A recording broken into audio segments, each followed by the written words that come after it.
Welcome to Reconciliation Channel. My name is Gabriel Grace. I really want to appreciate my old subscriber. I just want to thank God for your life, for the vibration that you have given to this channel. God will richly bless you. For the new subscriber, it's never too late to be a part of the channel. Help your sister, like and share, hit the notification bell. As you do that, you'll be blessed in the name of Jesus Christ. So today I really want to talk about kingdom marriages. I want to make a little understanding. When we're talking about a kingdom marriages, we're talking about not only you, talking about things that concerns God, things that make God created us. So when we are talking about kingdom marriages, we are not talking about me and I. We are talking about the will of God and the destiny that God has ordained for us. The things that God created, why He created us, and the destiny that He has given to us, that He has committed to our hand. So nobody ever come to the will of God and be led astray. Because when Solomon asked God for wisdom, and God said that the governor that he want to govern was his will, he gave him all that he need because he asked right. So today I am urging you to ask right. Come to the place where God has ordained for you. Every woman need a kingdom marriage, a kingdom husband. Every man that has the destiny with God need a kingdom wife. So today I will be talking about kingdom marriages. I want us to read the book of Genesis chapter 24.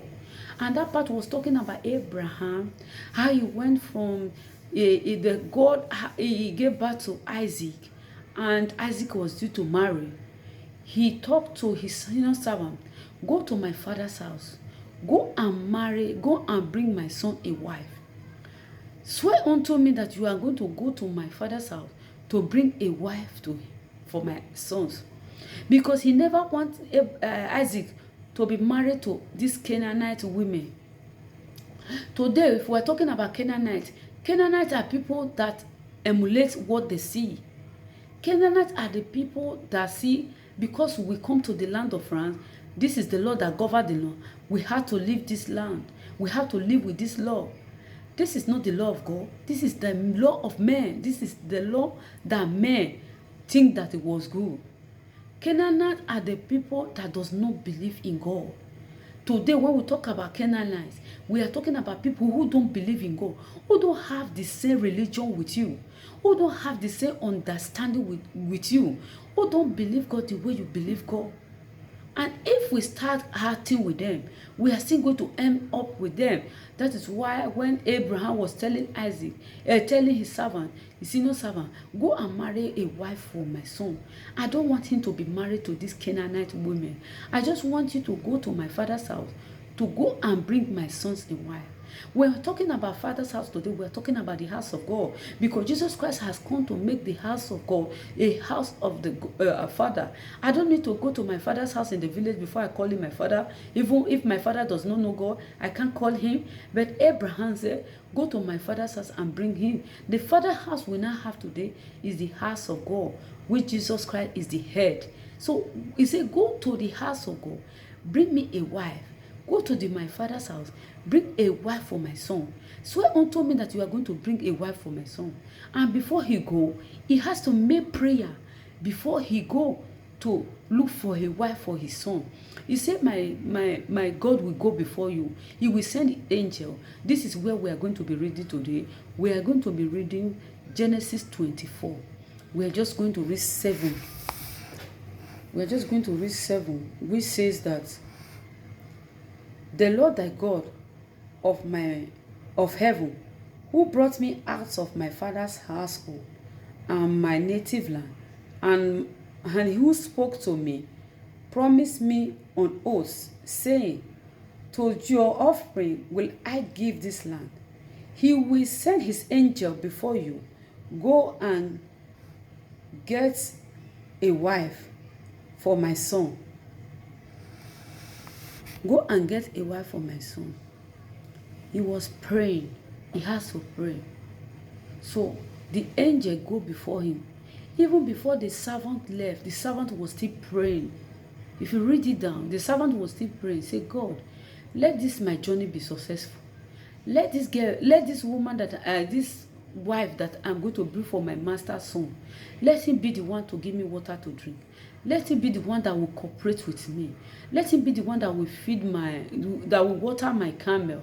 Let it be. He was just bringing him, because when Abraham has prayed that the angel will go before him to make his journey successful, and he was still praying before he could reach his destination, Rebecca just came into the well and draw water from the well.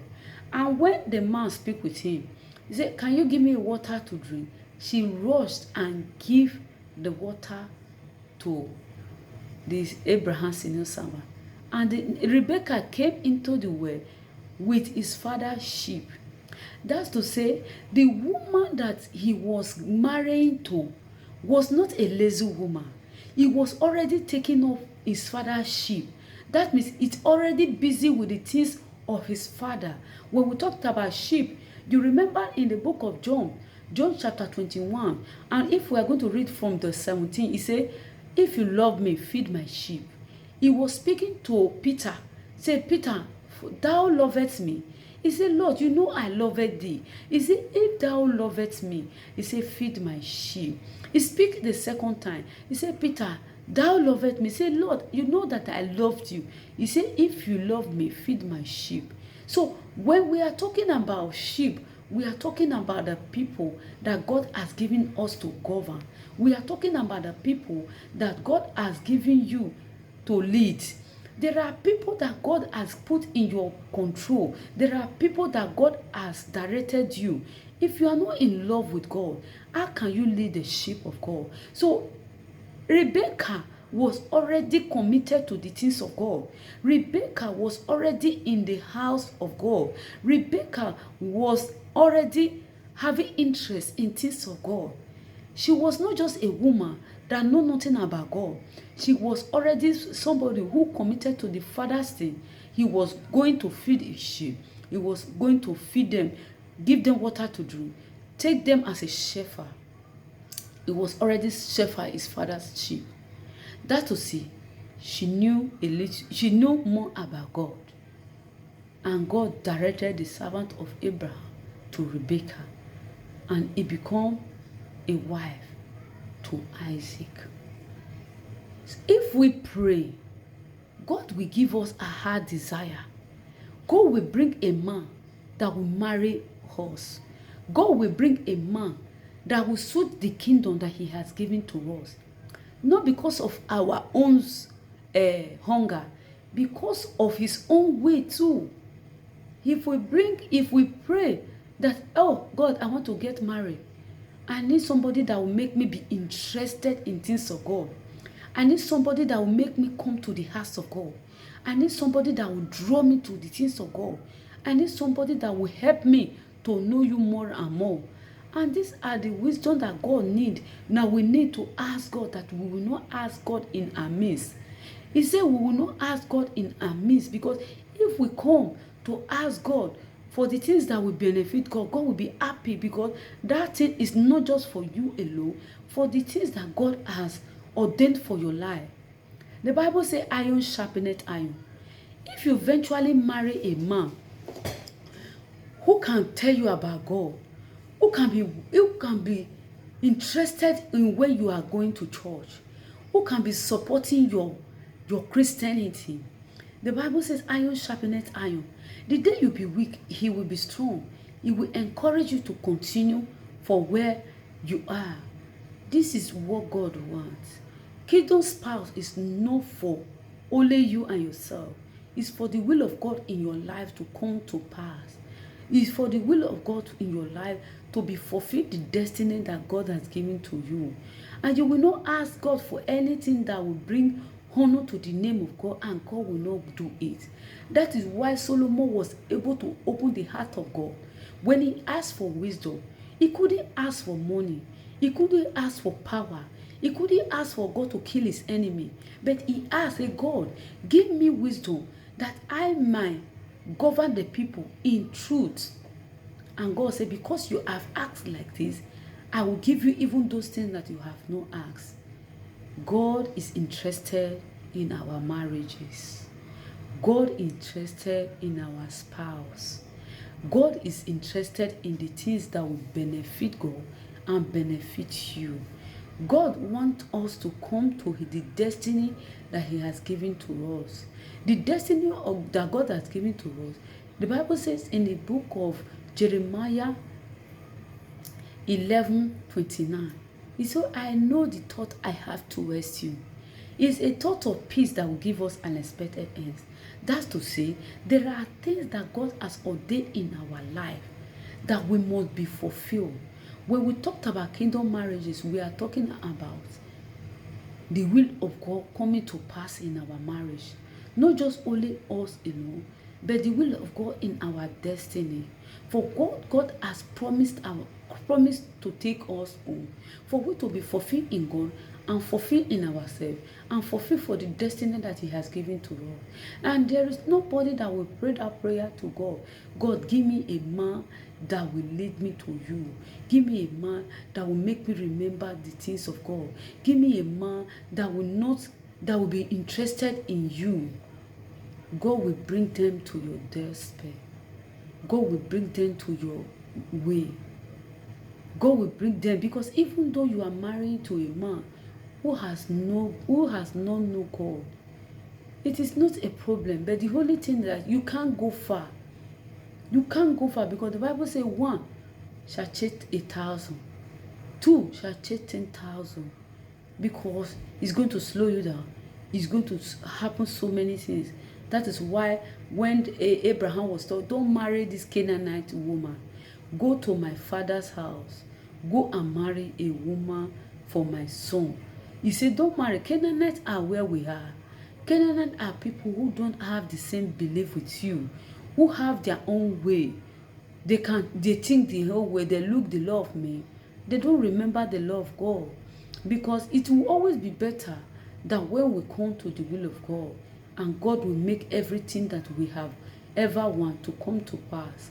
So my brother, my sister, and God is still telling us today that He can give every man that desire a wife, especially a kingdom marriage, the things that will benefit God, the things that will bring you closer to the light of His salvation, the things that will make the word of God come to fulfillment. God is asking that you should ask. You should not ask in midst. Ask the things that will benefit God. Ask the things that will benefit you. Have the things that will bring destiny of God in your life to fulfillment. I want you to know that God is able to do above all that we ever think and imagine. So God will give us all our heart desire. So I don't know how this word has blessed you. I want you to know that God does not fail.